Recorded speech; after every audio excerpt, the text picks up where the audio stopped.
Hello everybody, today's August 25th, 2011.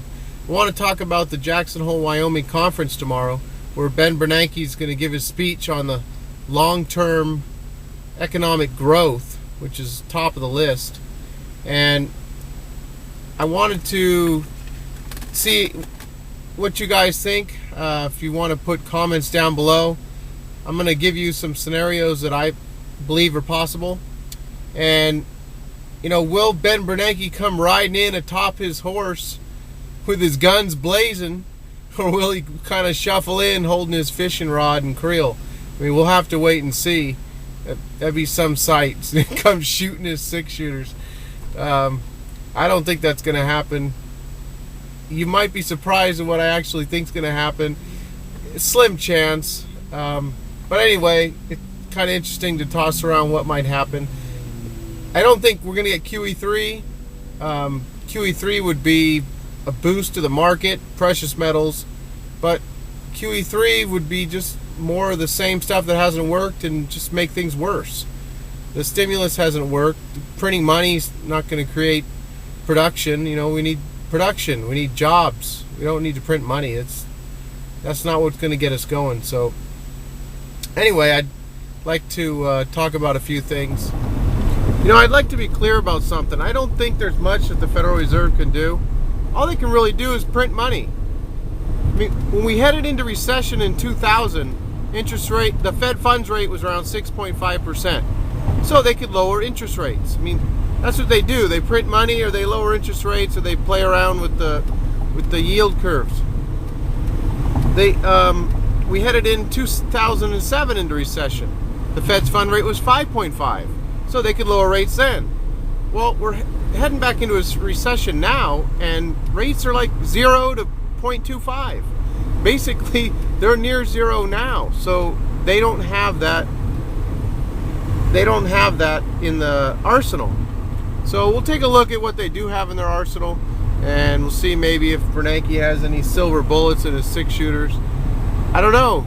Maybe he'd come out and totally and shock everybody, and we'll see silver go up $5 an ounce and gold up 100. I mean, who knows for sure what he's going to come out and say, but I'd like to look at a few scenarios. And last year he came out and said QE2, we're going to buy $600 billion worth of securities, and the market went up 30% over the next few weeks, and gold and silver shot up.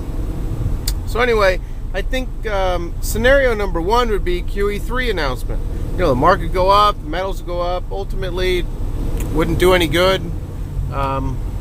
Things would. It may look like a temporary relief for the economy, but just printing money and buying treasuries, just kicking the can down the road. We need jobs, and what I'm hoping he'll come out and say would actually probably create some jobs, but there's a real slim chance of that. But I really do think that what he does say will have to do with the type of change that I think that he's going to say that they're going to do. So anyhow, scenario number two would be for him to do a little jig. Bernanke could start dancing up there while he's giving his little speech, and in honor of Chubby Checkers and the Twist, he could start doing a little dance. Back in 1960s, the Fed did something called a twist, where they twisted the yield curve. They sold short-term treasuries and bought long-term treasuries. So what it does is it sends the short-term treasury interest rates up and the long-term rates down. So there's talk about him maybe doing the twist. We'll have to wait and see.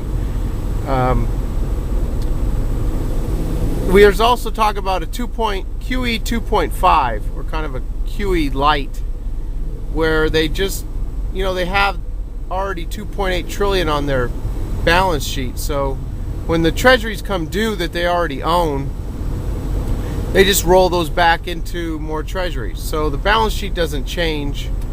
There's not a lot of money printing, but it doesn't shrink either. So it kind of stays enlarged. Scenario number 4 would be that he doesn't do anything at all. He just says he's prepared to take action if necessary, and at this time doesn't feel anything necessary. The market would go down, And actually, I believe precious metals would go up in that case. I mean, there doesn't seem to be a lot of things that would send precious metals down tomorrow. I mean, if they don't do much, people should be running into precious metals. And if they say they're going to print money, it's going to take more dollars to buy those precious metals. So we could be tricked, and because it seems like precious metals would go up no matter what, it could be something come out and precious metals actually go down. So anyway, that's why I wanted your commentary. I'm coming up on scenario number 5. This is what I believe is going to happen. It's going to be something with housing.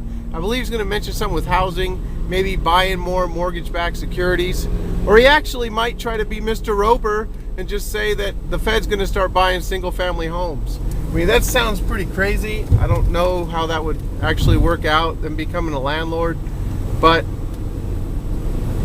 you know, maybe they want to try and give a boost to housing. Everyone knows how housing's turned back down, and until we get the housing market turned around, this economy is going to be in sad shape. There were like 46% of all jobs were tied to the housing market. I don't know if that was in California or nationwide, but you know, we got to get housing turned around. So that's my pick, something to do with housing. And I'd like to hear what you guys think down below. One other thought that I had was, I thought it was kind of strange that on Wednesday the CME group raised margins again on the COMEX for gold by 27%. So those who had contracts, they had to put up 27% more to back up those contracts, you know, that they had on margin. So that forces people to sell. You know, we saw gold, I was thinking it might continue on up to 2,000, then correct to 1,750, which I said in my last video, but it didn't even go on towards 2,000. It just stopped right near 1917 and just slammed back down to 1,750. So I kind of nailed the bottom side if it doesn't go down much further, but I thought we had a little more upside. But anyway, you know, I just play around with these short-term forecasts just for fun. You know, nobody's psychic. I mean, there's a good chance of things happening and this and that, but long term, I think most of you subscribers know where I stand long term. You know, the metals are going higher and the dollar's going lower. I mean, that's what everything's pointing to long term. But